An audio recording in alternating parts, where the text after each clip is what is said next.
Alright,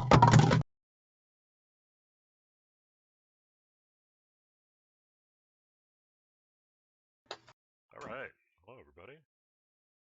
Let me share my screen, then I'm going to announce to the Discord. Then we'll be good to go.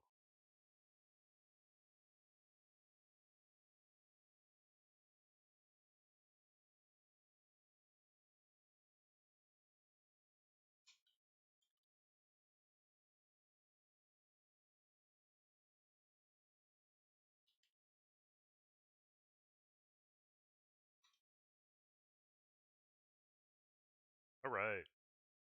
How you doing today, Suki? I am good. How are you? Doing pretty well. Tired.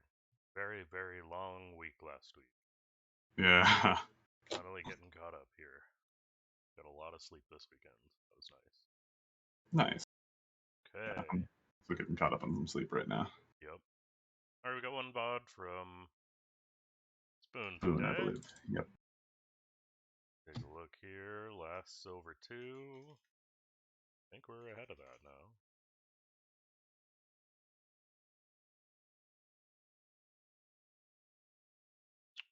We're gold. We made it. Nice. Not bad. Playing only Vigar, playing a lot of games. A lot of Agar games. Yep. Alright. Cool. Congrats on gold. Yeah. It's big. Jump. Alright, we're gonna go to notes. According that we're gold now.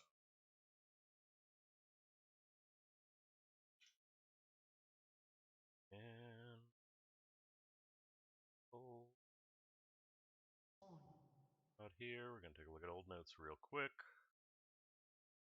So I saw that he left a couple notes again by the VOD. But one thing I wanted to see that I didn't necessarily get to see, I don't think, from that was I did not get confirmation on whether or not he actually did the CSing that we talked about. Yeah, true.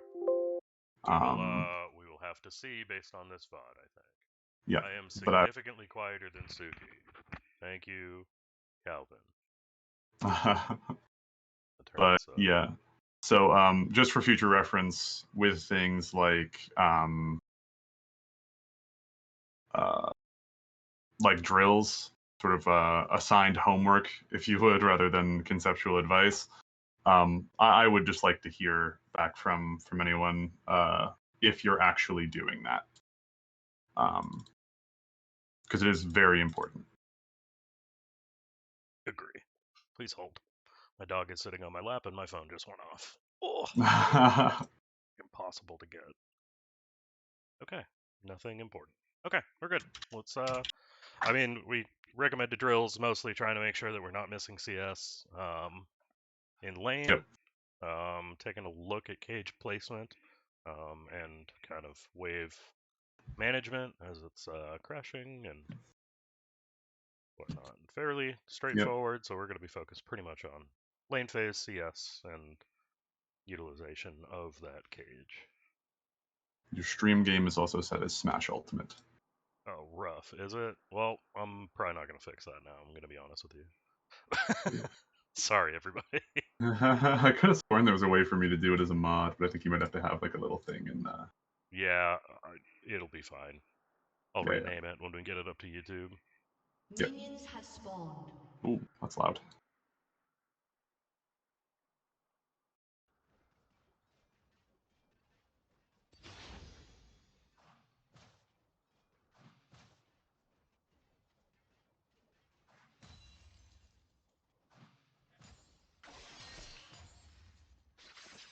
That was a Q poke angle.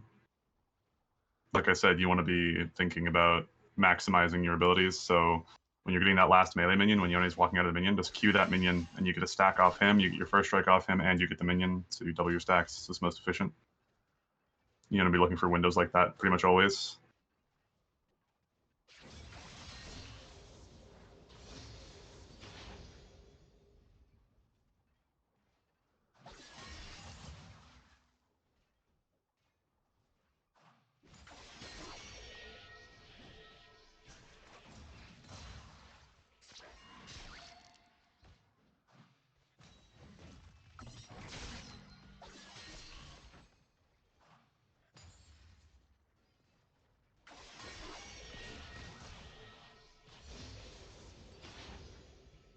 bad CSing there. Little sequencing issue, yeah. Yeah. Not bad. We should wait to place the cage there. Because we know Poppy's coming in. You know Poppy's coming in, and he's like all-inning you, so he has nowhere to go other than flash away. So if you wait for his flash and then cage, it's better. Or if you wait for Poppy to be near so you can cage and then she can slam him into the cage wall, that's also better. Some bad CSing here. We should just be crashing this wave. We should be using abilities on the wave. We have to get this wave in and recall. Otherwise we die to Skarner. Or get frozen on. A better mid laner freezes on you here, and then Skarner just gets to kill you for free.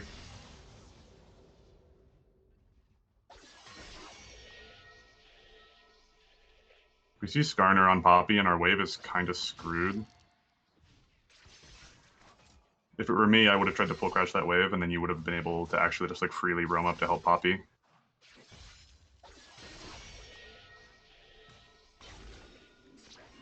But because we didn't full crash, we're kind of stuck in lane here.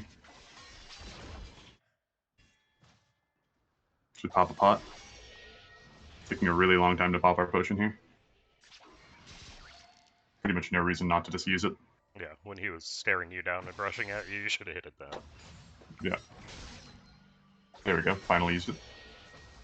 Really bad W placement. Okay, Q-poke. Should W those two casters. Yep. Oh, too late too now. Oh, really bad CSing. Pretty much no excuse for missing all of those. That was like really, really simple under tower CSing. There was nothing about that that was complicated. An enemy has been slain. But that was essentially like 75, 80 gold that we just missed. Yeah, and keep in mind, you were trying to CS down here and ping up here. Just ping on the wave. They're gonna know where. Yeah, if you're They're pinging missing MIA, regardless. yeah. If you're gonna ping MIA, just ping where you are.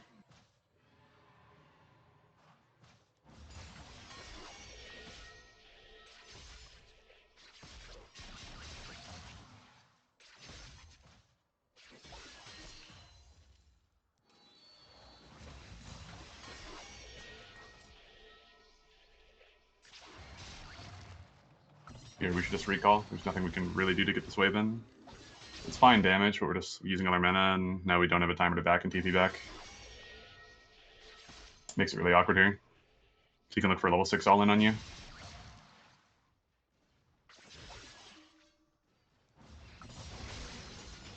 We aren't using our Q to like... So like I said last week, you want to be using your Q to both poke and get CS. We're doing it like a little bit. There's like, I think 3 times total in 6 minutes that I've seen you do it. But there's definitely been more opportunities than that to do it.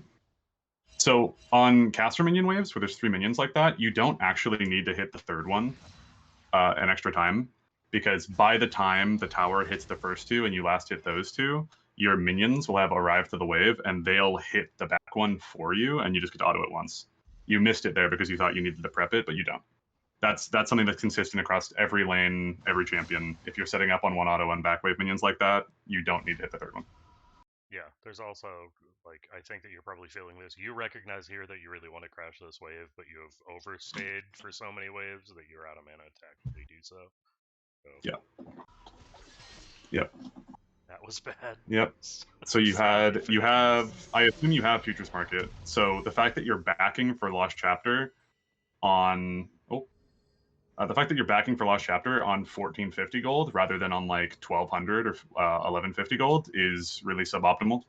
If you had crashed those earlier waves and then recalled on the proper timer,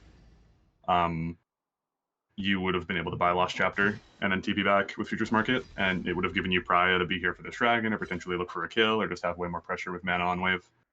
So you just essentially like wasted 3 minutes of your life where your CSing was suboptimal because you had no mana, and your trading was suboptimal because you had no mana, and your map Pria was suboptimal because you had no mana.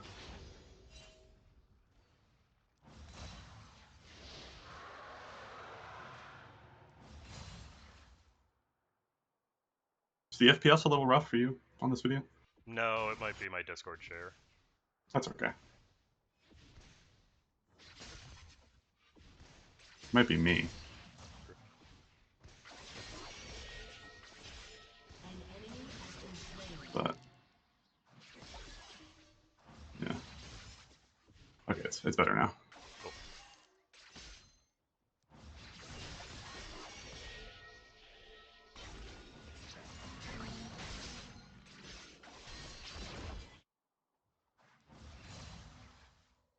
For future reference into AD matchups, when you're going first strike, so inspiration tree, just take stopwatch because you're gonna want to build Zonia second anyway into these champions. So it saves you 750 gold.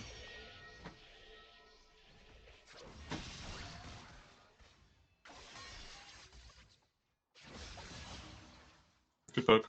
Yeah, that's good. You should move to Visual Skarner here. Yep. Took a really long time for us to notice that Poppy was dying.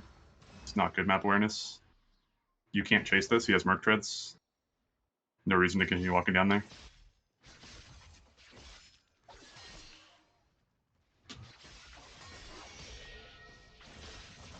We're using Q on back wave, even though we have 2 melees dying to tower in front of us. Really bad.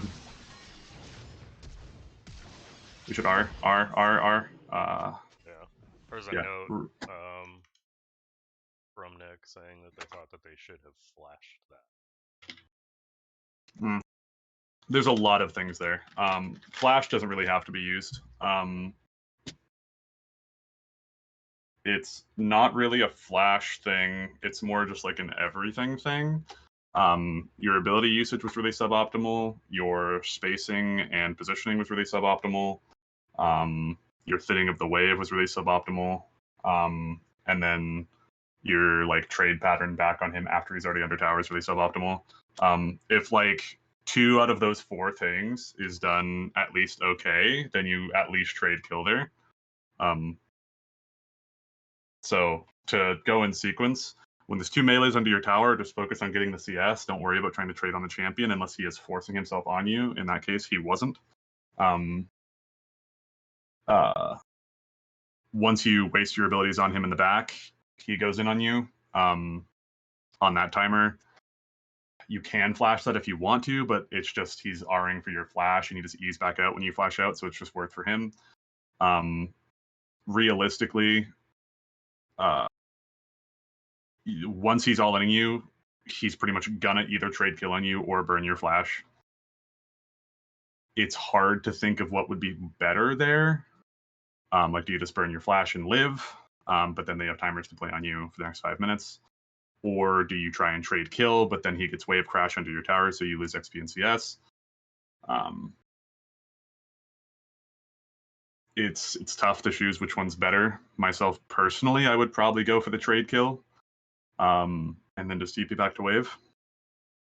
But Yeah. I think it's also like one of the things the questions that you're focused on, and we're trying to optimize like what is the best thing to do in this situation, and like really the best thing to do in this situation is not be in this situation. Right, exactly. There was a lot of things you could have done there that would have put you like Yone should never be allowed to dive a Veigar at this stage of the game. Yeah, and like at that HP. Had you more realistically or more quickly seen that Poppy needed help, you would have been there faster. You would have been back to wave faster, to actually clear, so they didn't have the opportunity to dive you. So I think focusing more on map awareness than what do I do in this suboptimal scenario is a better kind of use of your time. Yeah.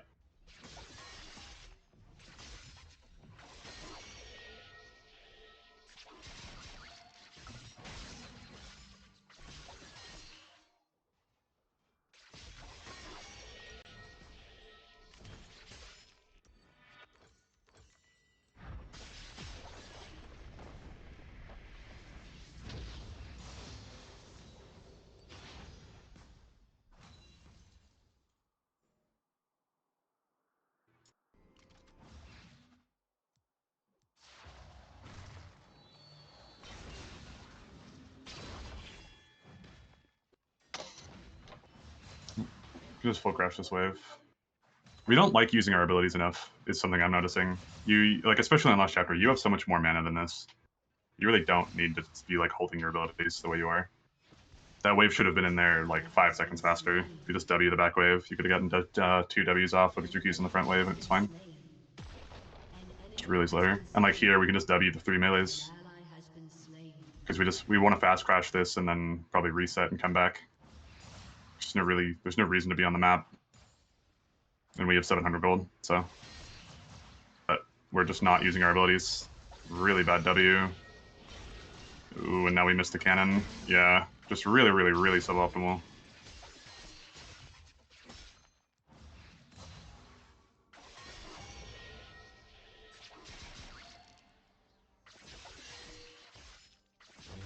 We should be using abilities on the wave here so that we can move up before Yone can.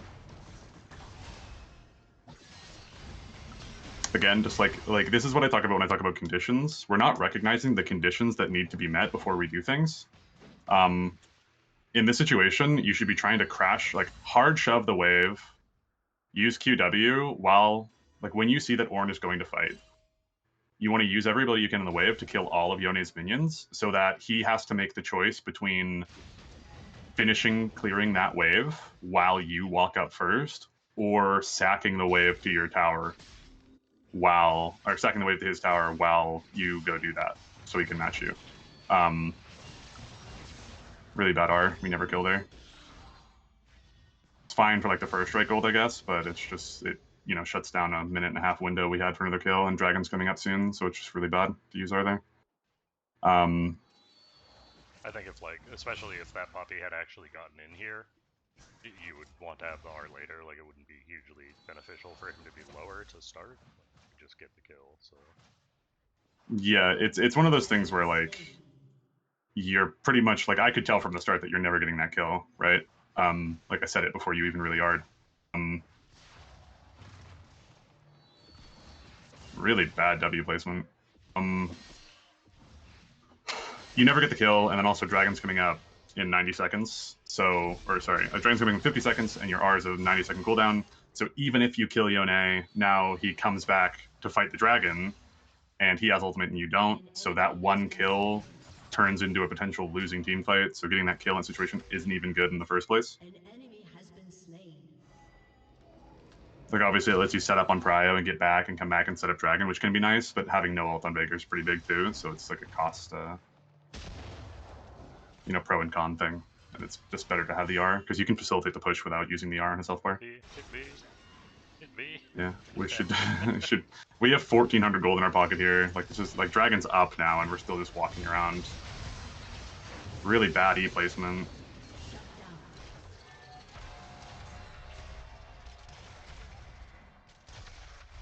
Hit me. Yeah, please recall. Wave state's neutral mid. We should just recall. We don't have to push this wave. If wave state is neutral in mid lane, you don't have to walk through it to shove it. Like, the way your lane was there would have shoved out slowly to him. Yeah, it's just bad not to back you. Okay, we get the crash at least. Let's recall. Please don't greed. Don't hover your R button. Oh my god. Really greedy. Really, really, really greedy. You have so much gold. You also didn't put a second point in W before going E, so you can't even one-shot casters now. We're not placing our cage for some reason there. We should definitely just place cage. Obviously, like, if he's in the center of cage, he can just E out of it, right? But if you happen to get him to walk into the side of it, why are we not placing cage? What are we doing? What? You don't have to flash. You could just cage. Flash R is terrible there. You do not need to flash for that kill. You can just place cage on him, and then he's either forced to dodge it and stay where he doesn't want to be. You are greeting so hard. There's no plates up. Leave. Leave, leave, leave, leave, leave. Please leave. He has Merc Treads. You will die here.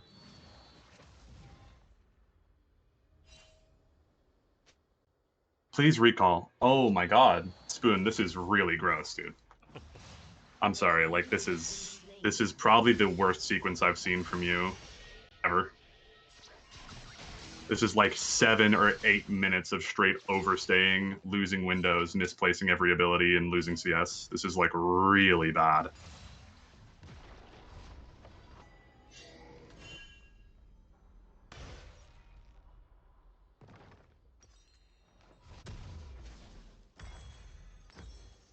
Please do not go into debt. Okay. Whew. Control work, good. Blue work, Trinket, good. good. Nice, nice. Take it back. We could have gone cloth armor here. Do you want to go zone you second anyway?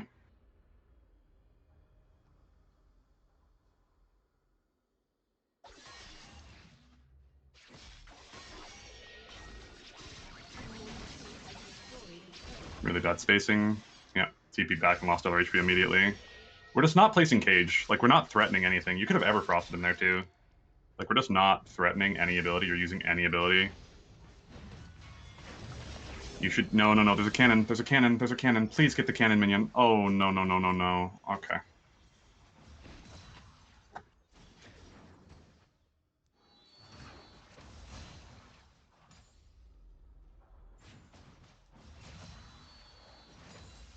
Okay, we W'd a wave, though.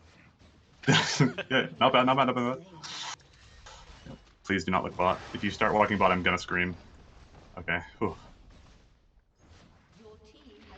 No, no, no. Don't walk up further. Bot. Okay, now we can walk bot. It's okay. You should have used that towards bot lane so you could see if anyone's waiting and try or moving this fight. Really bad R. You should know that you don't have to R there. We're also just like not using Everfrost. This is like such a low cooldown, by the way, Everfrost is. You should just use it like all the time. Cage, good cage, good cage. Good Everfrost, there we go. Nice. That was good. Use blue trinket. Good vision, good vision, good vision. Yeah. It's okay. Even if your abilities don't necessarily need vision, it's important to remember that your ally champions don't necessarily have that. So getting the vision, ooh, really bad flash.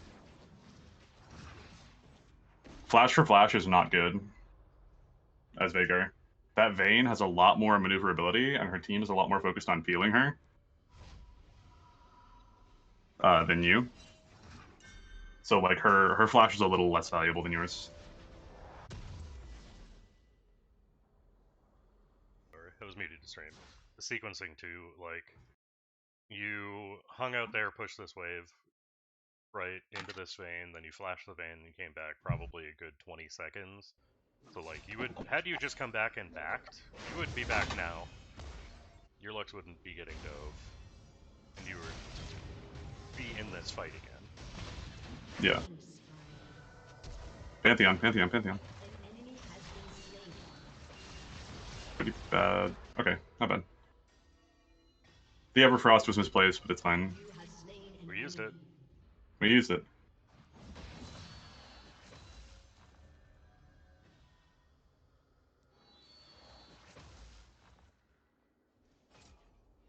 We should be using Blue Trinket on their blue below you right now. Because we know their blue just came up, and we know that Dragon said this objective, so by getting vision on blue, we know if their jungle is coming to clear it, and then we know if their support's walking to get vision in Dragon right now. So we should have to use Blue Trinket on their blue. Gives us a lot of info. They don't need your help.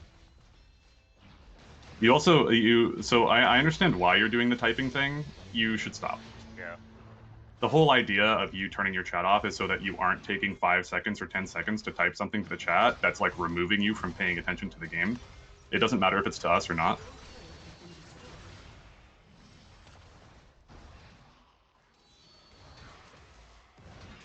We have Blue Trinket. So we have a control word and Blue Trinket, and we're walking into melee in the bush instead of just like using it. It's okay because like he's low enough that it doesn't matter. But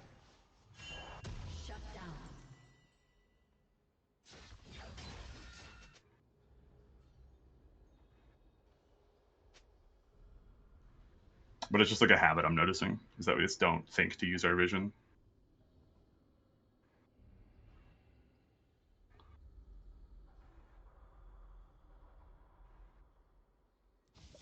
Like I said before, I think Rabadon second is a mistake here. I think Zonius is better.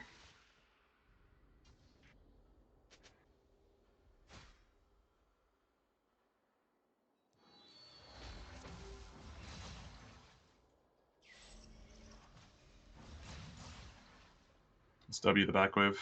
W the back wave. You don't care about the stacks.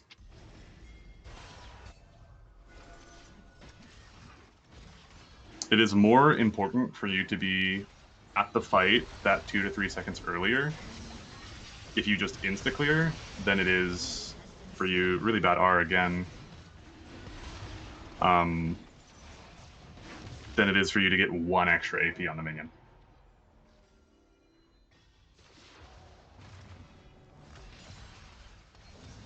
So I've noticed that we've had like control words sitting in our inventory for a really long time, but we don't use them pretty much ever. We're not like, because we're overstaying so long and going for a really bad map movements, we pretty much never have the proper timers and the proper movements to go get wards, especially control wards where you want to put them. So we just kind of never place them. Like here you have TP, you have enough for Rabadons, we should just be recalling and buying Rabadons. Like this is such a huge spike. Walking in with no vision is a huge mistake here. You should just leave. Yeah. You should really leave.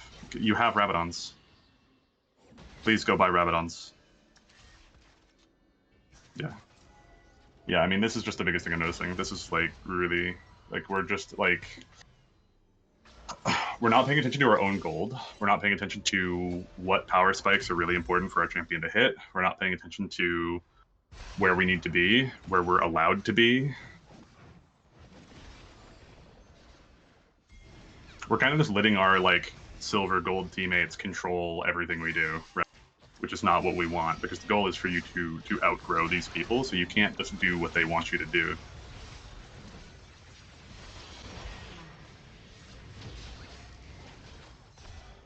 I'd say this is a really bad TP. Your team shouldn't be here, and there's a huge wave for you to get in mid. Really bad flash. I don't know what that was. Yeah, it's just over. Yeah, we've used flash aggressively like 4 times, doing absolutely nothing productive with it.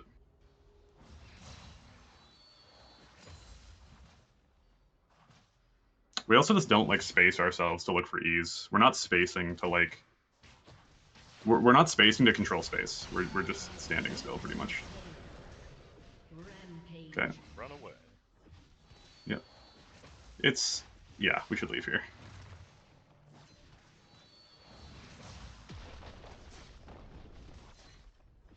Yeah, this is just another recall timer.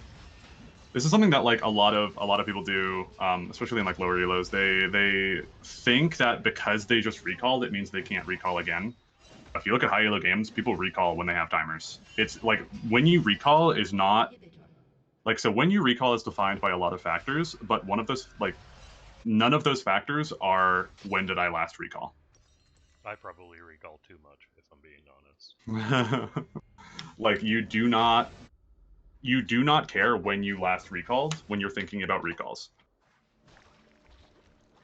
You care about, is this a recall timer? Do I have a timer? Is it good for me to recall here?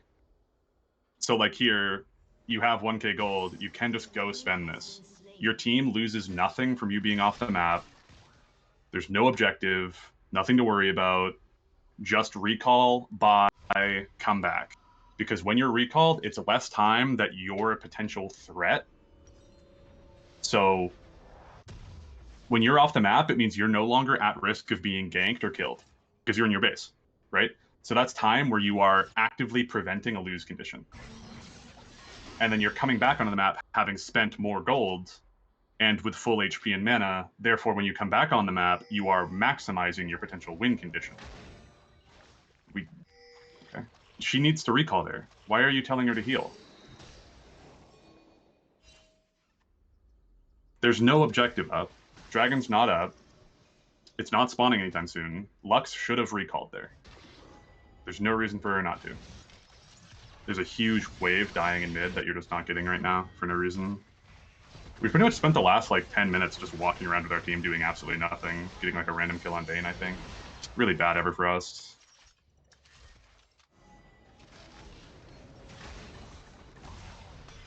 A wave is dying in bot lane that none of us are pushing right now. Why are we pinging defend tier 2? We can catch the mid wave, yeah, but like only you need to do that for dragon control. Really bad cage. We don't need to place cage there. It's never gonna hit anyone. We could have walked up and R'd him probably. It's a little close. You maybe not have got there in time, but it's definitely more effective than the Everfrost.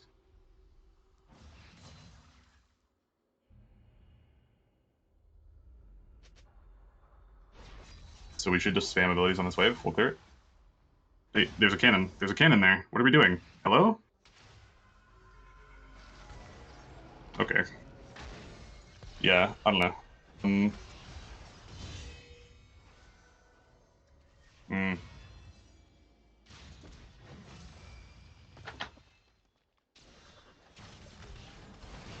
Honestly, I don't think anything productive is going to happen further in this game.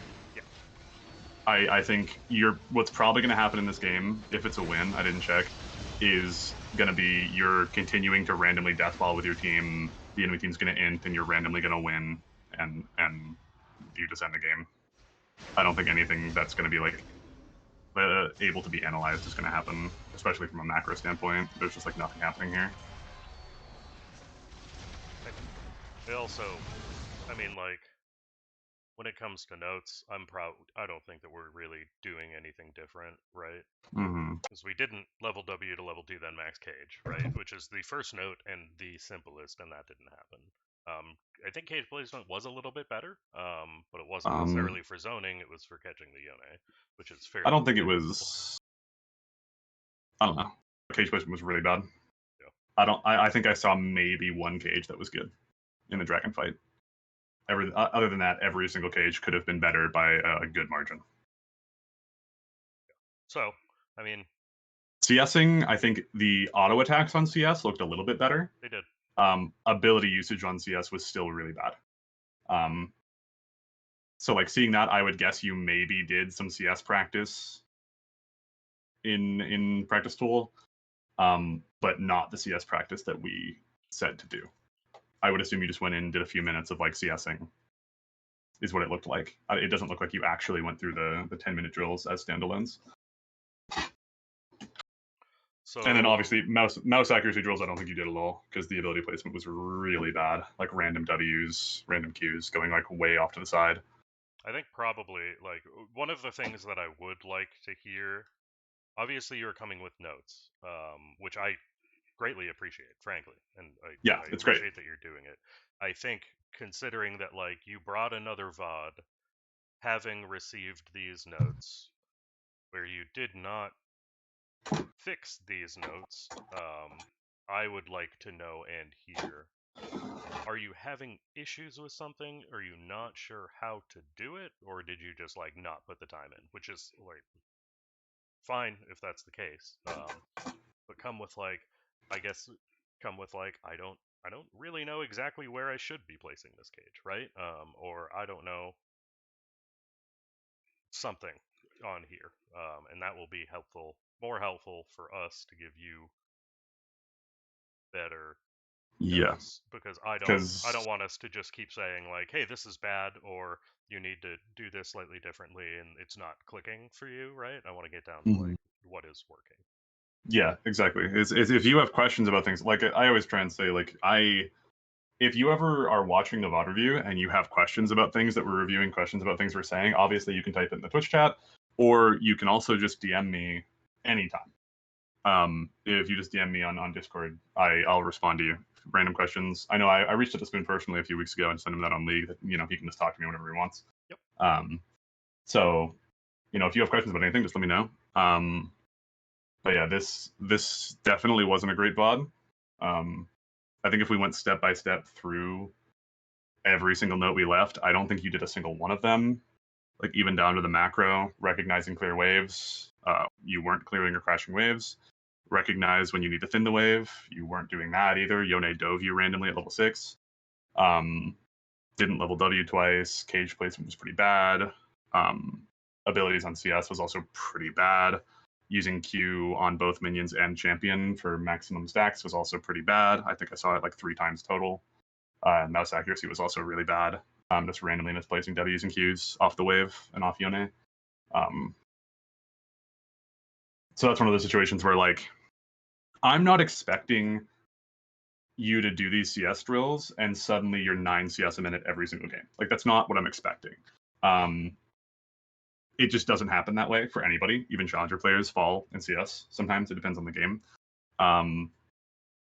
But I'm definitely expecting to see noticeable little adjustments or improvements per week, especially given how many games you played this week. If you were going into each game you played this week with the notes in mind that we gave you, with how many games you played, we should have seen some pretty noticeable adjustments or changes. Yeah, we didn't see any. So if any of these notes are confusing you, if any of these notes feel not helpful and you need an explanation as to why they are helpful or in what ways they are helpful, I can definitely provide that. But as far as this VOD goes, like, all we can really say is read the notes, because they're the same this week. Yep.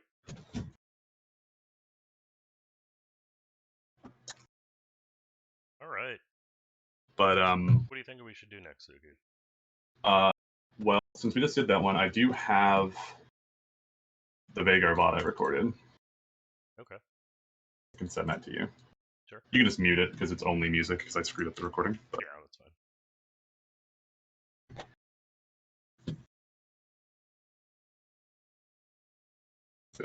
I recorded a Vagar VOD specifically for Spoon,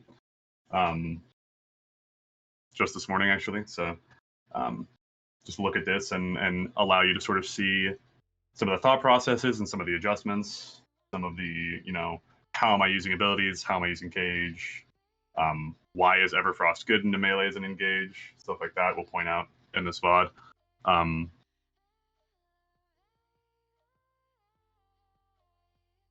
So yeah, this is a Masters average game. This is a Smurf game, Suki. It's Masters. It's like where my main account is. This is actually higher elo than where my main account is right now. Weird. It's not placed yet, but this was my challenger account. Oh, all right.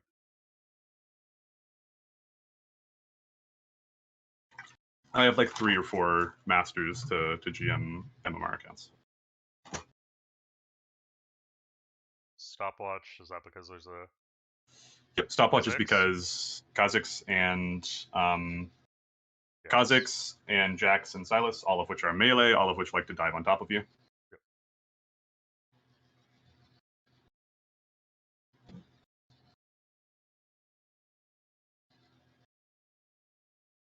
And for that same reason, it's an Everfrost game.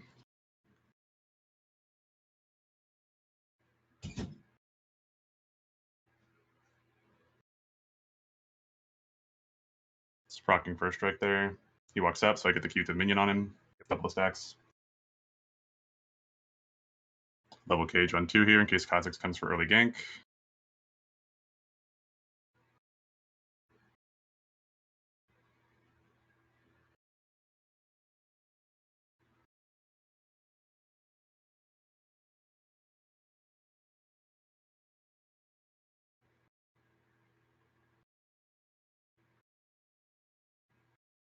Not greeting for that caster minion. Yeah, you just Yep. get jumped on if you do.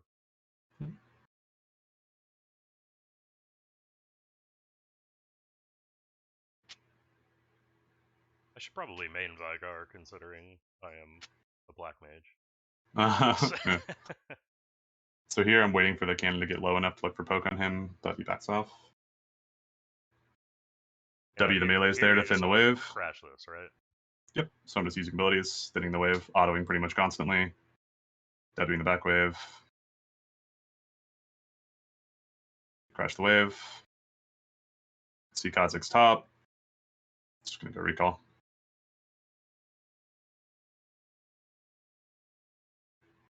This is, I mean, this will be helpful for Spoon to see as Yep. far as timing goes. You know what I mean? Just how this back works. Yep. It's also fine with how much mana and stuff I have there. It's fine for me to go get like a deep ward instead. Yep. But I value the getting my mana back and getting a control ward and getting amp tome. It's a lot of AP, with stacks and with that amp tome, 68 AP at level 4 is pretty big. Yep. And you lost 2 minions as a result of yeah. this, which is, I mean, not perfect, but you didn't lose that much. Yeah. I'm also not really losing because the wave is going to come into me if Silas hits it. So I'll be able to sort of deny him CS. W to get those 2 minions. So that's one of the situations where my W is more effective because not only is it looking to hit the Silas, but it's also getting me CS at the same time. Ooh, I missed that. Yeah. The cannon walked forward randomly. I was like, oh no. Brutal. Here, wave is shoving. I need to crash this because it's stuck. So looking for the W on the back wave. Gonna look for Q on him. Wing the casters here. It's getting the crash. Yellen's me here.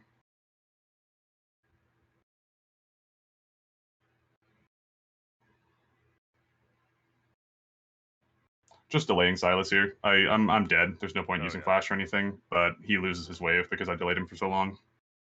So it's making the best out of a bad situation. I should have looked for a ward on my top side a bit earlier. Thought it was safe because I was playing towards bot side, but it's just impossible for me to get away from Silas in that situation. But just TPing back.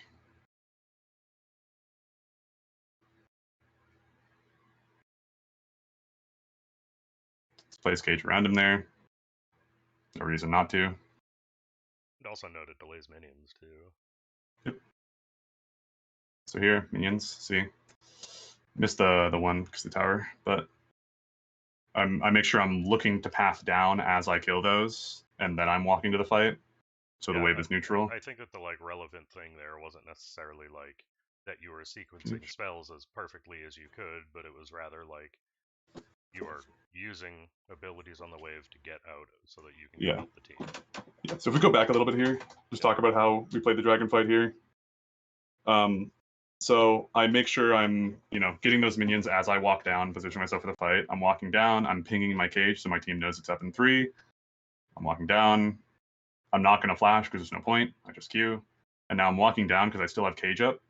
So I can prevent them from walking in or catch them like this. We kill one. And here I keep walking at Ka. I'm not looking for a kill here. I'm just looking to zone him off. I don't want him randomly coin flipping a flash smite and getting the dragon. So I just zone him off as much as I can. And here I'm walking back mid because Silas is going to be alive and my wave is slow pushing back out. So I need to catch this, otherwise he freezes it on me. Feels pretty bad, but it is what it is. But I should be able to just use abilities on the wave to push this. But yeah, he's doing a really good job of zoning me here. He knows he wants to freeze it. I'm pinging for Nocturne to help me because I know he's trying to freeze it on me. But once I realize that I can't do anything about it, I just recall anyway. I just have to cut my losses here. If he freezes it, I can't do anything about it. I pinged my Nocturne, that's all I can do.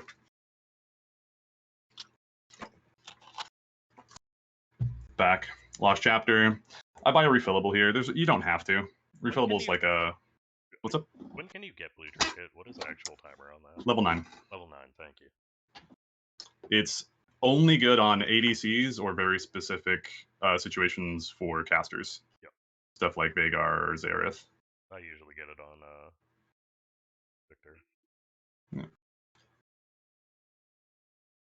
He ends up not really freezing on me very well. So I abuse Nocturne ulti to look for abilities. The only reason I placed that cage is because Nocturne ulti makes it harder for him to react to it.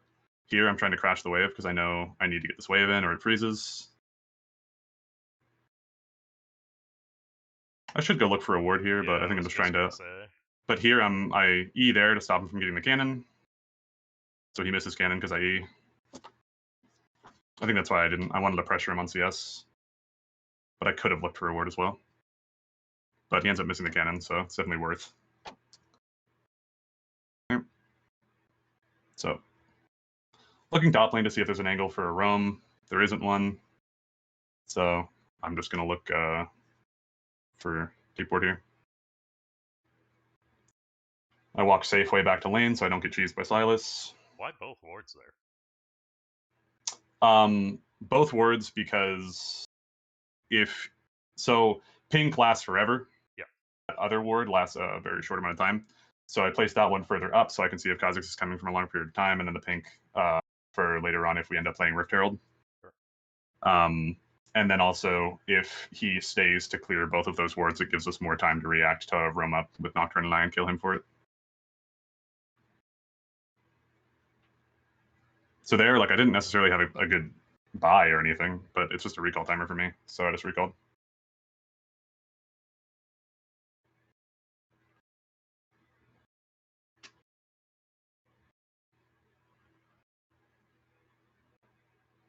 So just autoing to make sure I get my first strike proc off.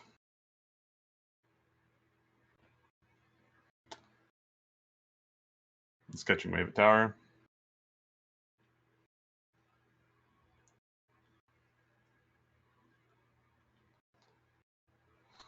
Using abilities on the wave because I want to shove.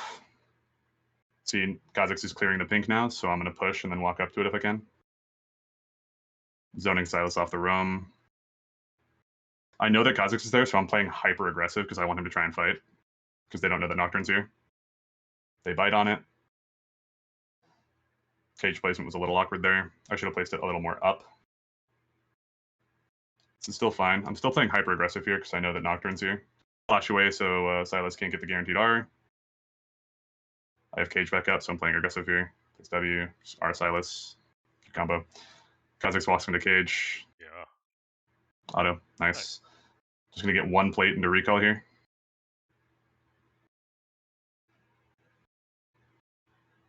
Have to walk safe because engine. Yeah, my bot lane pinged Danny engine, so I knew they were coming. Yep.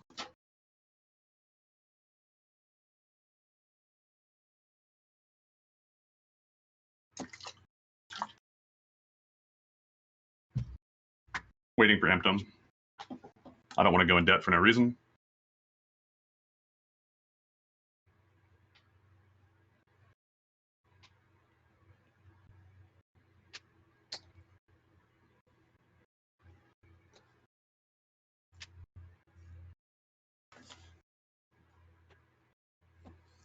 So Everfrost, I can start abusing Silas really hard and start trading on him pretty much whenever I want. So I place Cage here. Gonna look Everfrost into combo. It's first strike combo, free damage. 35 gold from first strike. Level 2 W means I can start full clearing casters with W. So playing pressure. This was where the int by me. Yeah. My Nocturne's playing on Herald, so I shouldn't be looking for this ward.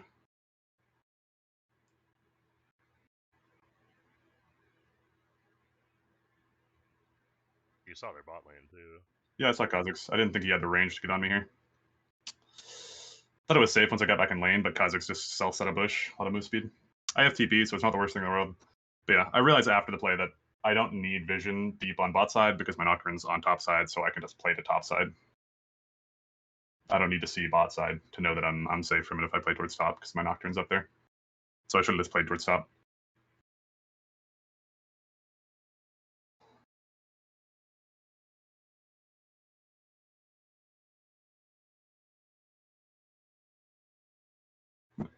TV back. This wave's pushing for me, so I need to crash it. So I'm gonna use abilities on the wave.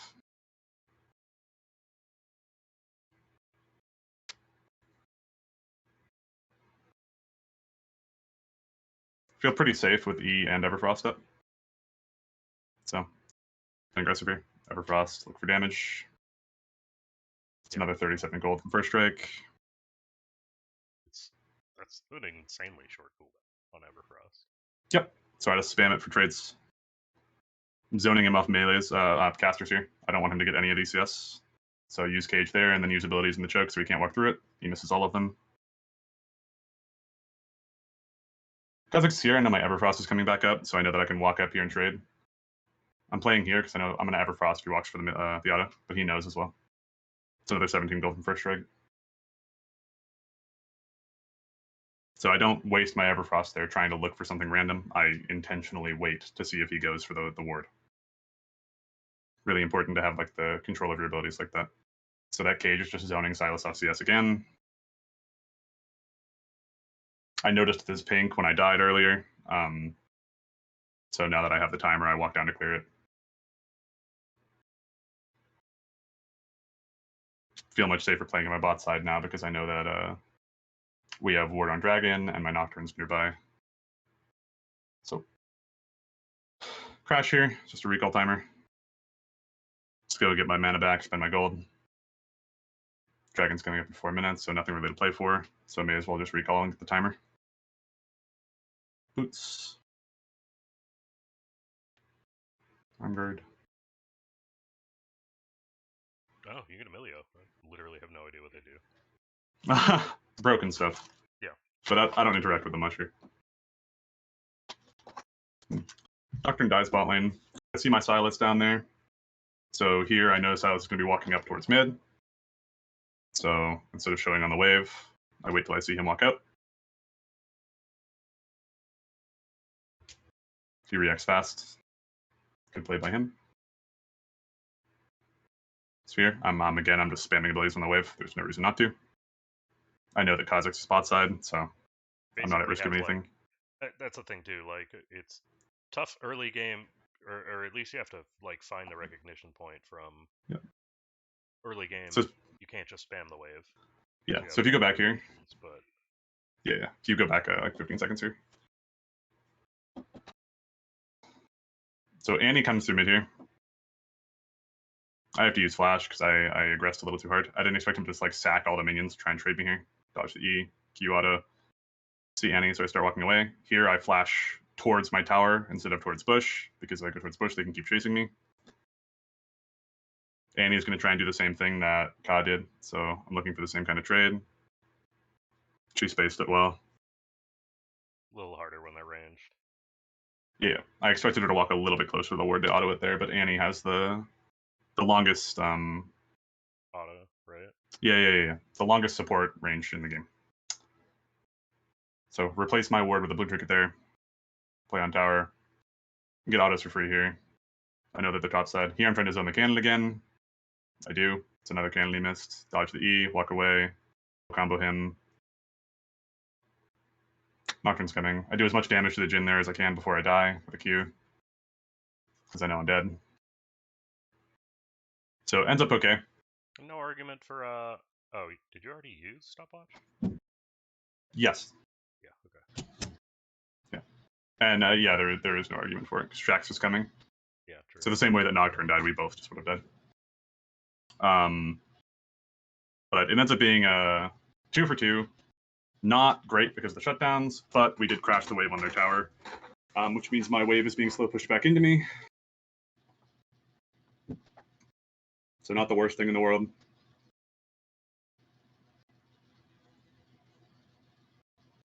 Here, my bot's walking mid with me because they took their bot tower, so they want to go mid. I stay for one wave, and then I'm going to walk somewhere more productive because I don't want to be sapping XP from them. It like hurts everyone on the team if we're all by there. So here, I'm essentially just playing off vision. I'm looking to clear any obvious wards, catch Jhin on any kind of rotate, prevent my bot lane from being ganked from below, and also look to see if I can potentially walk up to catch someone with them if they get aggressed on, like this. Walks into the cage. I walk away here. There's no reason for me to greed for the Jhin. Everfrost is dead. Walking back up because I have cage CD. Shoving wave because we have Cryo here now. I didn't have to use ult in the fight, so.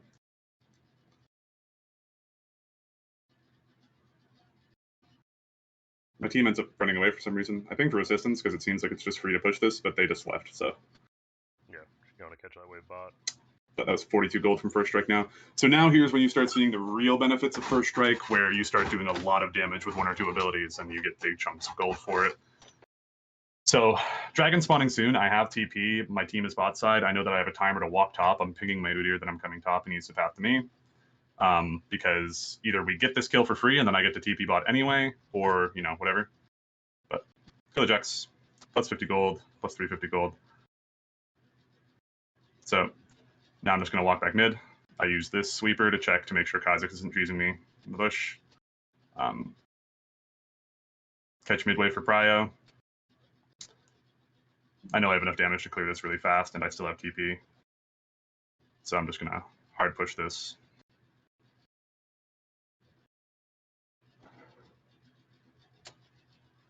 looking towards drag with my team.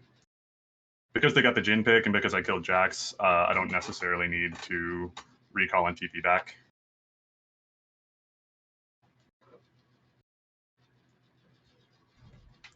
Because they can't contest. If there was a chance this would turn into a fight, I would recall because Zonias would be really important to have. But because I'm confident that it won't turn into a fight because they lost 2 members, I just stay for the prio and then I recall after the drag, I think. Cool. Oh, I go for blue buff first, right? So you want to try and get blue buff, like buffs on champions, when you're coming back onto the map rather than when you're leaving the map. It's a similar concept to wards. You want to maximize the time that you have them to affect the game. So obviously, if you get the blue buff and then you recall, that's like 8 seconds you're not using it, etc.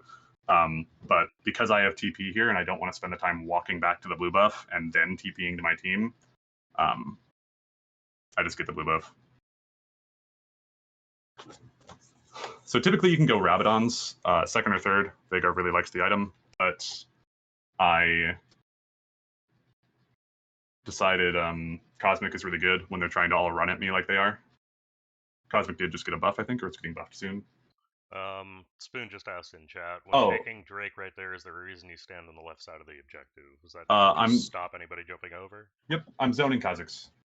I'm keeping my cage up, using abilities on the dragon for DPS, and then if Kha'Zix tries to come for a steal, I'm going to place cage on him immediately and just combo him. I'm stopping Kha'Zix from any attempt at stealing, because they can't fight the objective, so the only option they have is to steal it. So I'm just denying that option. Because Jin's dead, Jax died top, there's no way they're contesting. And like, so I'm just playing here. Yeah, consider if you're this Jinx, right? Or you're over in this position, like, you can't do anything if they do come try to contest a 50-50 smite. But if you're over here, you have the ability to. Yep, it's not Jinx's job, but it is my job. Yeah. I'm a control mage, therefore I am controlling space. That is my job. But yeah, so I go Cosmic here. I like the move speed. It has a good amount of AP on it still. And they have a lot of melee champions that are trying to sprint at me, so feels beneficial. Here, I could TP back to mid instantly, but there's no wave to catch, and my team is looking for Herald. So because my team's looking for Herald, I ping that someone should go mid and that I'm going bot. Once I notice that they're actually committing to a fight on the Heralds, I look for a ward to TP to. There isn't one, so I TP to the wave. It's the closest thing I TP to. I could TP to the cannon, but then Jax just turns on me and it's really awkward. I'd rather play with my team here. Have they... Okay, I haven't played League in too long. I have found that sometimes I can't TP to things that I used to be able to. Until minute just 14. wards? Until minute 14, you can only TP to towers. Got it. Okay, that's why. That was not the case back in the day, right? Nope. Okay. It's called teleport and unleashed teleport. The icon changes if you pay attention. Yeah. Yep.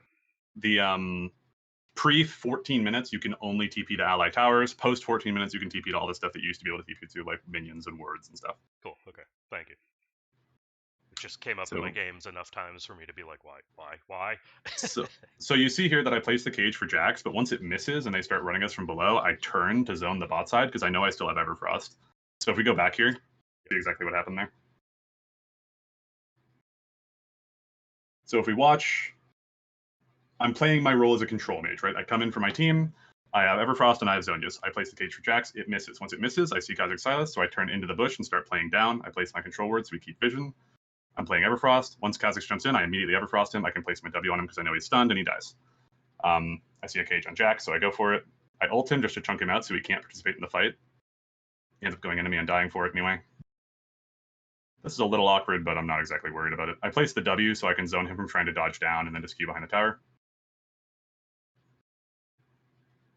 Here I know my team has it, so I'm just getting the CS.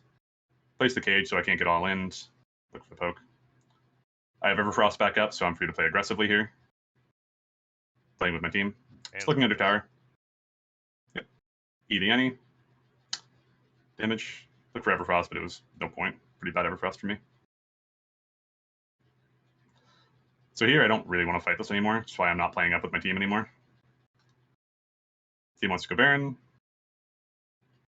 And he died, so their recalls are their respawn timers are offset. So Baron's okay here. So I'm playing on the objective because we don't know where Kha'Zix is. Once we see Kha'Zix, I start positioning myself to zone him.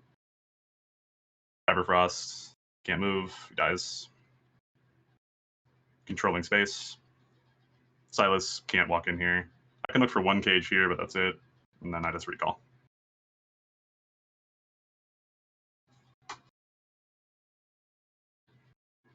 So far, big things that we're noticing, right, is how I use, like, I'm not afraid to use my abilities. I'm not afraid to position myself where I know I need to be because of the items that I have and the abilities that I have. I'm not afraid to use every resource that I have to facilitate plays. Right, like I know what I need to use, I know what I can use, and I know what I should use. And all of those three things are different, right? But because I know all of them, I'm able to play differently. So here, I blue trinket so that I know that Kha'Zix isn't trying to come down to cheese me, because I want to play in this bush and look for damage on Jax. That bush is thwarted, so he saw me. I'm not scared of playing up on this guy, again, because I have Everfrost and Zonia's.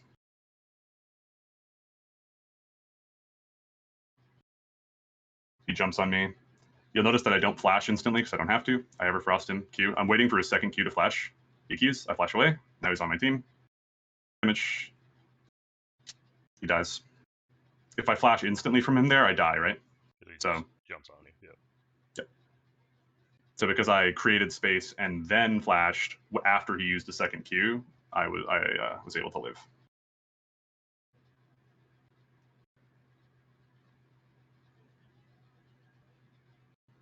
A quick game.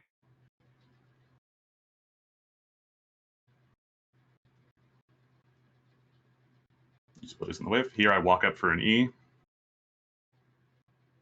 This zone them off being able to play on the tower. Any dying to it is irrelevant. The E wasn't for any of the E's, just to facilitate them not being able to contest us ending the game. Nice. Right. So, important things to note, using my first strike with purpose. I'm constantly specifically looking for first strike procs in lane. Using like cage placement to control space and to look for catches. Placing it around walls and around vision. Knowing what I have at my disposal and letting that inform where I'm positioning myself and where I'm placing myself.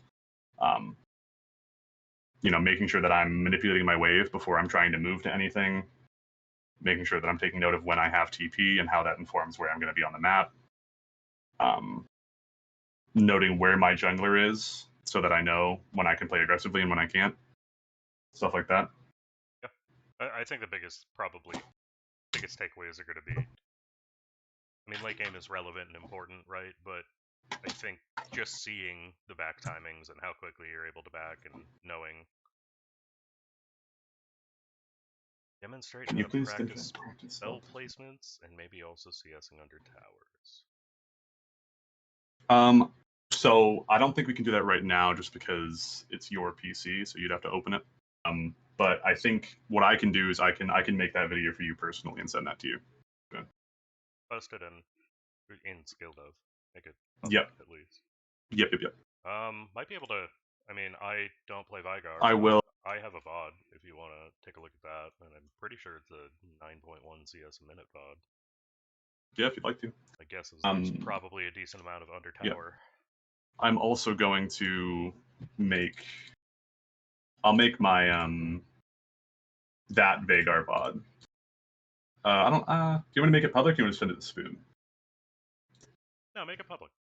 Okay. You can take a look. Yeah. Learn from it as well. So I'll make that Vagar VOD public just in case Spoon, you want to go back and look at anything that you didn't quite get to see as closely as you wanted to.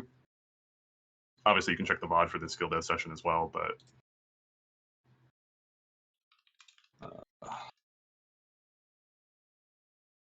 where do you want me to put that?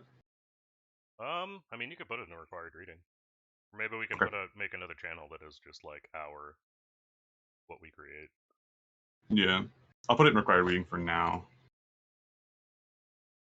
I have Vayne Amumu. This might be the wrong VOD if I'm being honest.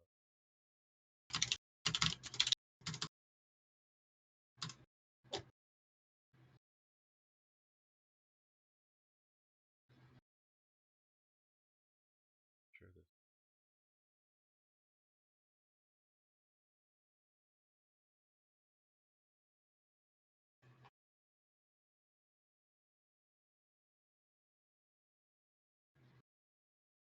Yeah, the biggest thing that I want to note from that, and like it seems like something simple, but it's something that I guarantee you never do, because a lot of people never do it, and I myself rarely do it. You have to really be in a state of control to do it. When I noticed that my wave was screwed, but I knew that I had no agency to do anything about it, I just cut my losses and recalled. I didn't try and greed or force it or take the 10% play to just try and like get it in somehow and then recall, like, because, oh, I'm so screwed if it doesn't go in. I just cut my losses, said I can't do anything about it. If he freezes it, he freezes it, and then I recall. Right? That it can't understate the importance of that. Really important to know when you have to cut your losses. Sorry, I'm trying to figure out my No, that's okay. which VOD I'm looking for here. There's a 9.1 right there. Yeah, the question is, do I have it saved? saved? Yeah. Against a Fizz, I go buy and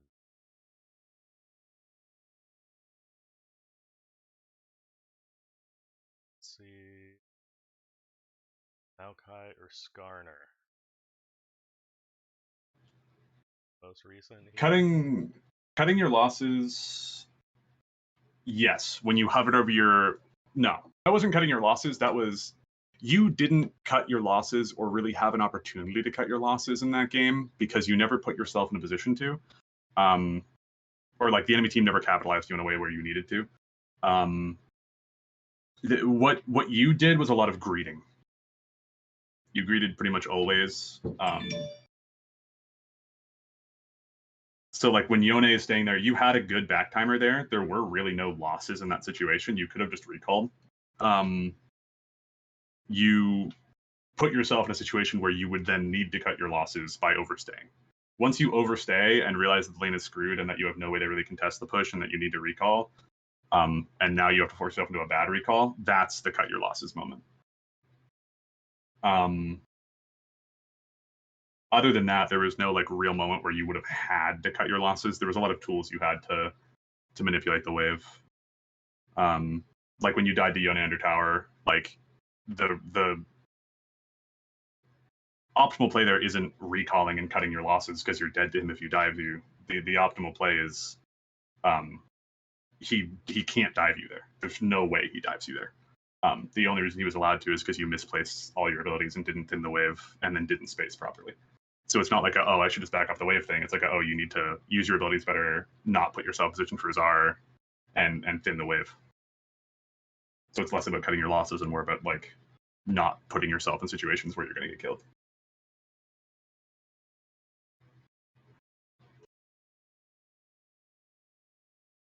Yeah, we can do this one.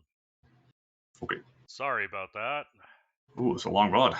This is, we definitely are not going to watch the entire thing. Mostly, it's a Heimerdinger matchup is a nightmare. It's actually pretty good for you, Director. Yeah, all things considered, it's not that bad, but it is pretty annoying regardless. Yeah, it's pretty good because he has no agency to facilitate all-inning you. Yeah. You have a lot of agency to facilitate poke. Good trade.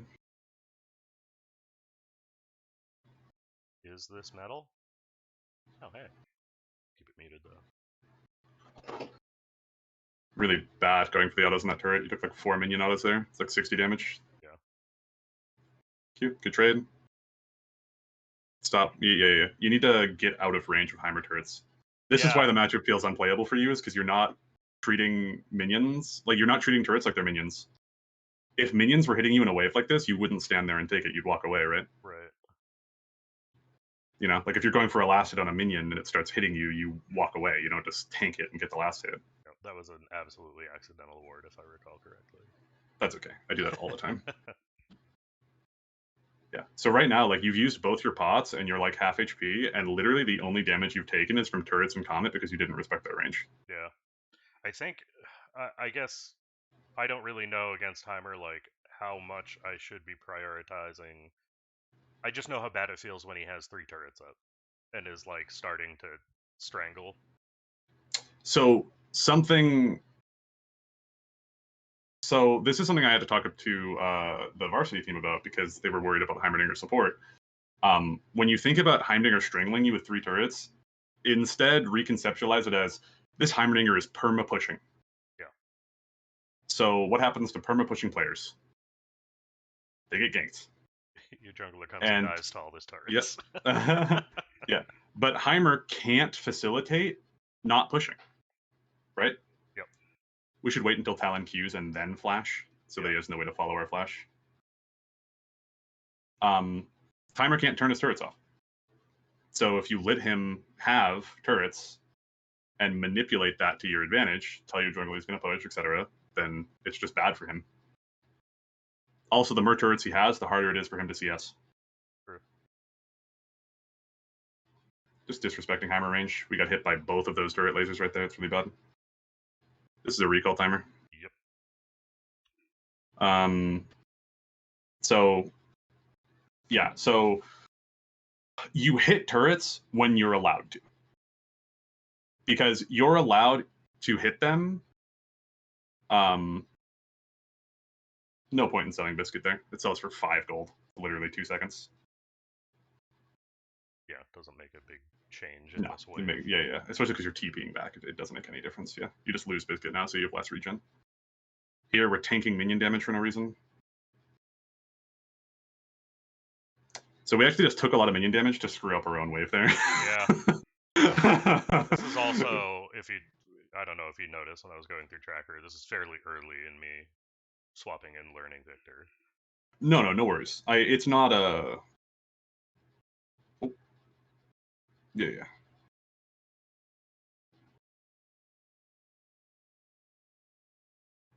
It's not flame, it's just noticing, like... Yeah. Typically, whenever I say something that sounds like aggressive flame, it's mostly me trying to... Yeah. Stop shooting me.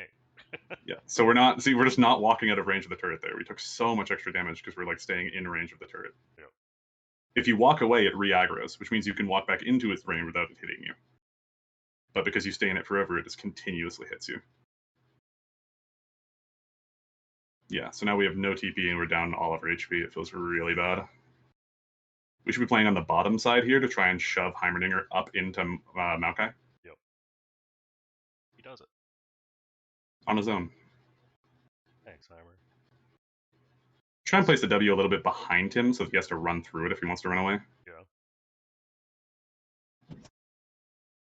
Think about like how I was using think about how I used the W top lane to kill the Jax, where I put it below the tower even though I knew it wouldn't hit him, because it means that he can't dodge that way, which means I guarantee my Q. That's how you should think about using Victor W. You want to use it. You want to place it somewhere to incentivize or manipulate them into moving the direction you want them to move, or being forced to take the stun. I actually think it's a bad habit from Orianna, because I'm so used to being able to replace my zoning tool so frequently. Yep. Yeah, so we're just taking like a lot of poke. We're not respecting what Heimerdinger does. The only thing Heimer can look for to do damage to you... Oh, we're overstaying. We did the bad thing. We did the bad thing. So we're not respecting what Heimer does, right? If you think about what can Heimer do to me to trade on me, literally the only thing he can do is he places his turrets and then he looks for a grenade. Because if he hits a grenade on you, all of his turrets instantly gain laser charge. Yep. So that's the combo. We should have prepped the bottom minion because we knew that the top one was dead. Yeah. But so what we're doing is we're walking up into his grenade timer and getting hit by it every single time instead of spacing around it and respecting the cooldown. Think about it think about if they were Orianna here. You should move your R into the back wave here. How come you didn't move your R there? I don't know. Interesting. Might just be not as comfortable. Okay, that's fine. Like I said, it was an early one. Yeah. Victor's a hard champion. Think about if he was Orianna, what you're doing in this matchup, if he's Orianna, is you're walking up into every single QW auto for free without trading back. That's all you're doing in this lane. Imagine if you played against someone, that's all they did. They just walked up into your QW auto. Yeah. Over and over and over again. You'd be like, holy crap, I'm just turbo winning. He's just walking everything. That's what you're doing with Heimer, is you're not treating his trade tools the same way that you think about your own trade tools. So you're not you're not conceptualizing that he's looking for them the same way that you would look for them. So you're not respecting them. Here we should E the back wave much earlier. If you would E the back wave at first, your E would be back up right now. Yep. But because it's not, you can't get those minions, and it's awkward. Okay. Yeah, good first strike. This is See, that's also, I believe, before I really learned what first strike does. That's okay. So I have like It's more not- recent VODs where I am like actually really triggering it on cooldown and following Yeah, the yeah, yeah. damage with it. You know what I mean? Yeah, no worries.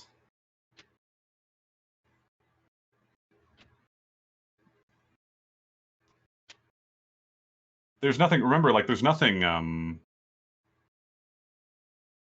Oh, yeah, we're just not respecting grenade. We're also like at this point we should be recognizing a pattern, right? Yeah. This Heimer really likes to grenade below you because you're not dodging it. So he just grenades because all you're doing is trying to walk back towards your tower every single time he walks up to you. So his grenade's guaranteed every single time because you're not dodging. There's a lot of grenades here where you could have just upstepped once towards top bush or towards like raptor pit above you here, and you would have dodged like every grenade. But you're just not like you're not dodging, right? Yep. And overstayed. Yeah, overstayed. That's okay. But yeah, remember like we talked about, like it's not like if I'm saying things that like you've learned in the time between this VOD and now, it doesn't matter if you've learned them because all repeating them is doing is further integrating them, right? Mm-hmm.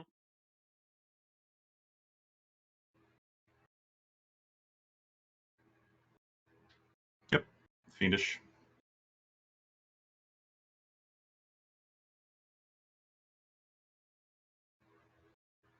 Yep. CP back to catch.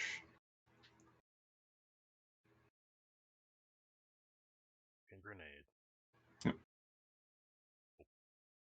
So here we can place W in front of him to force him to take a weird angle, so we can't just hit the tower for free. Yeah, true. Not using W here is pretty bad. Good CSing. Now that we have laser, we can like one-shot the turrets. We should just be placing E under the turrets. Here you could just E the whole wave. Yeah. We don't like using our abilities on turrets. No. Is something I've noticed. We should definitely like, it's the same thing as like when you're trying to, so when you're trying to optimize the amount of things that you're hitting, here you just go plate. You can't help him. Yeah. You could have gotten first tower plate here for free.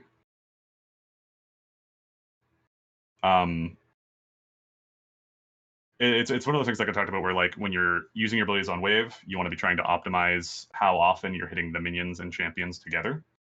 When you're playing against champions that have pets like that in lane, like Zyra or Heimer, you treat it the same, except now you have a third thing to try and optimize, where not only are you trying to hit the champion and the mains at the same time, you're also trying to hit their pets at the same time, because you don't want to have to use all your mana on one little pet, right?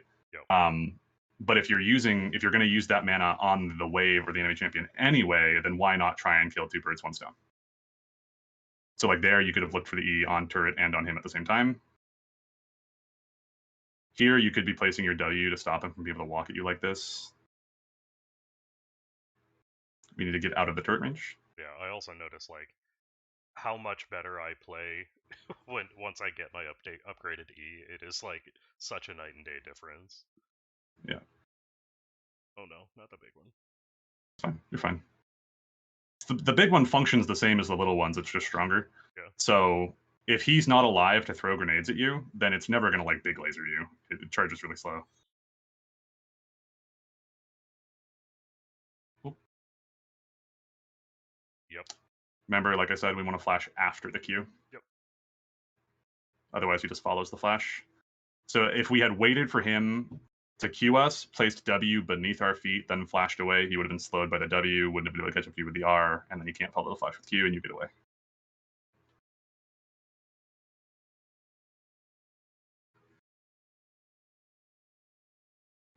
We should be buying here. Yeah, I don't know where we're not. We might be. Because we don't want to. Yep. Yeah. So this is a habit that a lot of players have. Where when you die, you wait until you spawn to buy something. People do it a lot. It's almost like walking through a doorway in real life when you forget something. It's the same as like you're waiting for your screen to turn back to color because you feel like you can't do anything until it's colored again, so you don't even buy. People do it a lot, Yeah, that might have been but it. it's Like, but it's just alt optimal tab. to yeah, but it's just optimal to buy as fast as possible, right? But it's okay to wait if you know you're gonna hit, like you're waiting for gold. Here, see, it's like this is the issue is we're not placing W. Yeah. So this is similar to like Spoon with cages.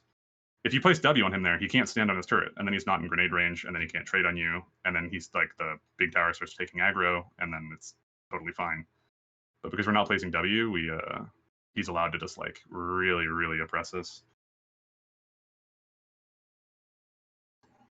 So the issue with how much poke you're taking in this lane, and just the way you're playing it, is that you never have opportunity to get wards, and you're always low HP, which is just a Talon's dream. Because it means that not only can he constantly look for one-shots on you with ganks because you have no wards and you're always low HP, but it also means that you can't help your jungle.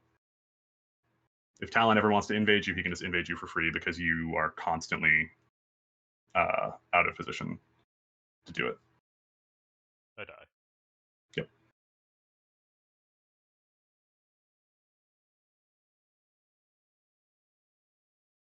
So like the big thing I'm noticing so far is just the, like I said, reconceptualize when you go into games, really take time to like take 10 seconds, 20 seconds in the loading screen to think about like what are the patterns, like what are the trade patterns of the champion I'm playing against?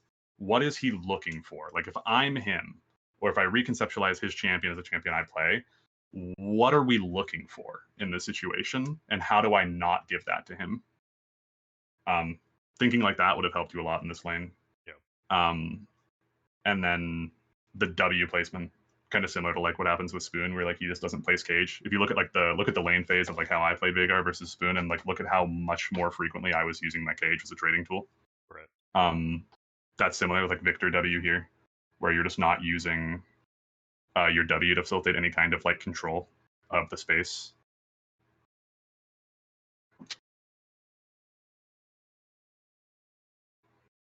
So those two things are like the really big things. Yeah. And then I mean, this is a 40-minute long VOD. I don't think we're going into it for 40 minutes, but just those small takeaways I think are probably pretty relevant.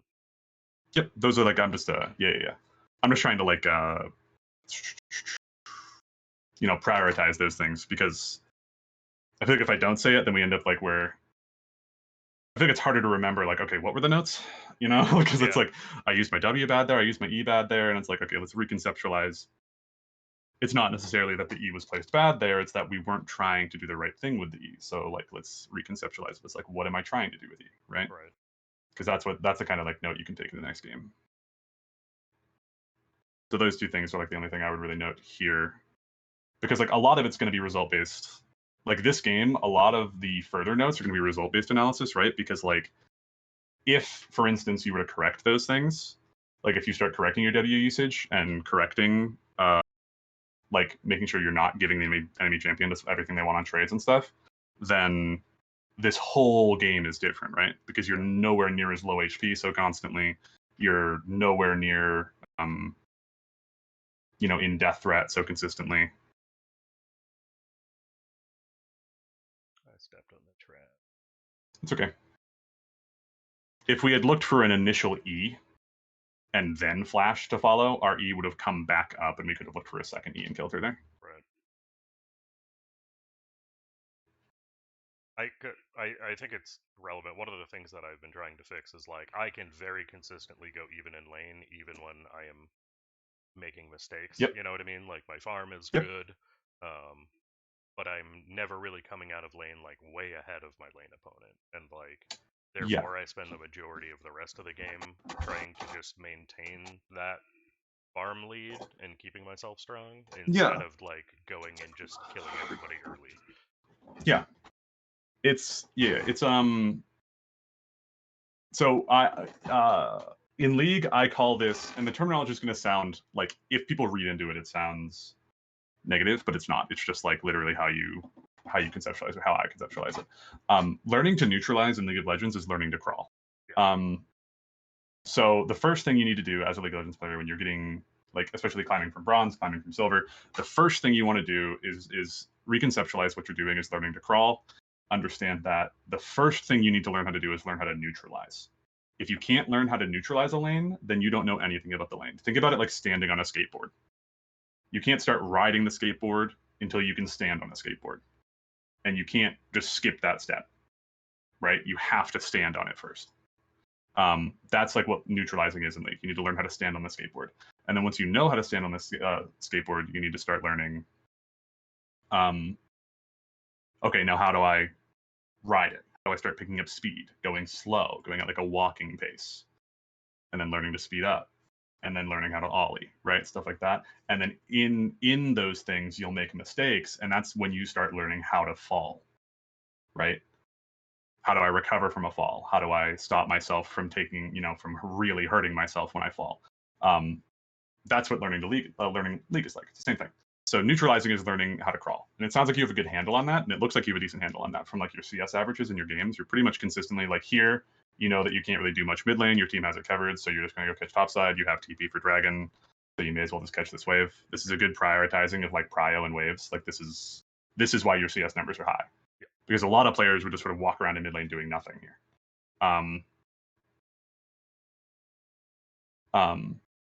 So this is good because this is learning how to neutralize.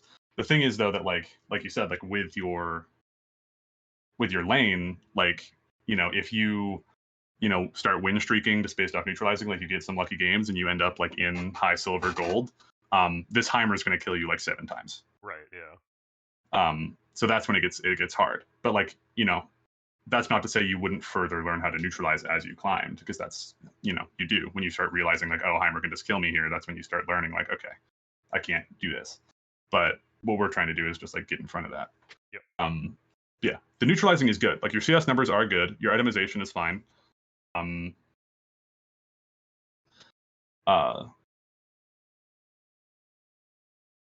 But there is more work to do in terms of neutralizing. Like I said, like learning how to recognize the trade patterns of enemy laners, understand what they're looking for and how to prevent it, and how to use that prevention as a method of aggression, right? Yep.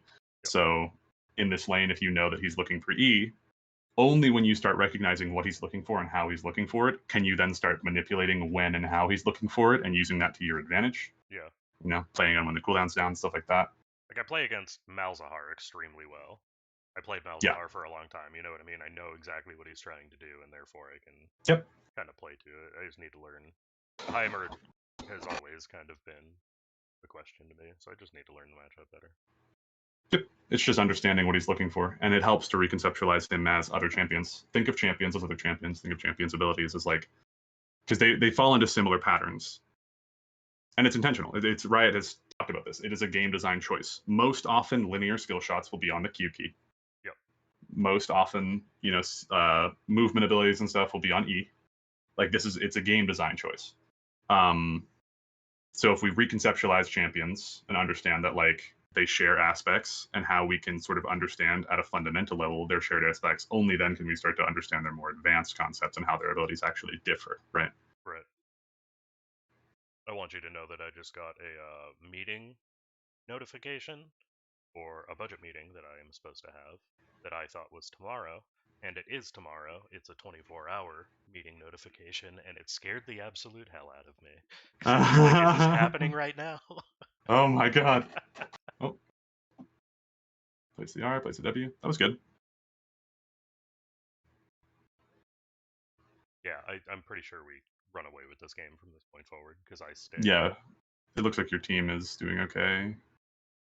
I mean, they're down a lot, but like they're moving around the map better. They're not like hemorrhaging and giving up the game. I stay really strong just through catching waves, I think, the whole way. Yep. Yeah, the fact that you're on 2 items here, even though you're 1 and 4, is really good at 22 minutes. Really, really good.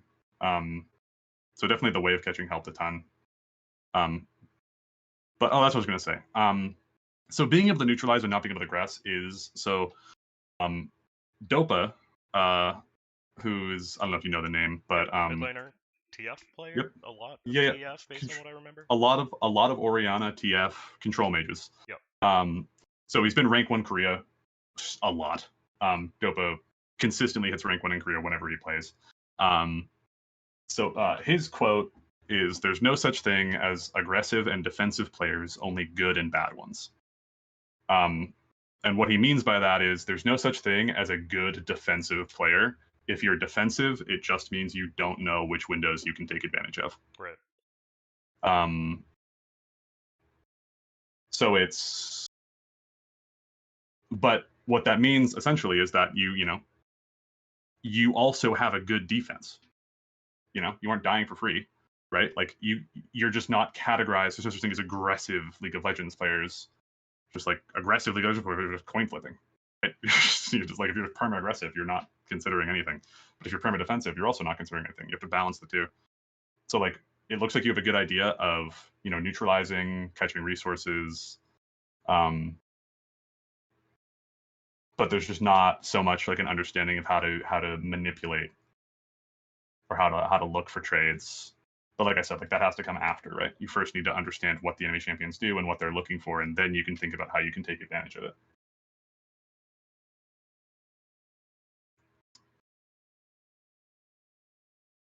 And those, like, obviously, like that's what's great about like control mages is that not every archetype in League is so similar to one another. That's what's great about control mages, where it's pretty much every note I give here can be taken to every other control mage in the game. It's just they're very similar in that sense, where like how I'm talking about placing your W, all that stuff, and recognizing trading patterns and stuff like that. That's something that you can literally take as Oriana, as Victor, as Rise, as anyone you want. So that's always nice.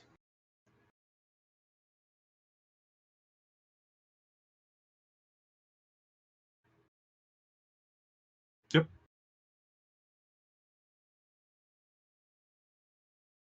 Yeah, man, I am starving. I haven't eaten anything, and I've been up since 8 a.m. So, yeah, it is time to eat. Shinra muted, says Spoon. Oh, I was muted. Okay, I didn't say anything very exciting. All right, that'll do it for today. Spoon, get us another VOD. I'll try to put one together too. We can do in-depth control mage stuff all over. Yep.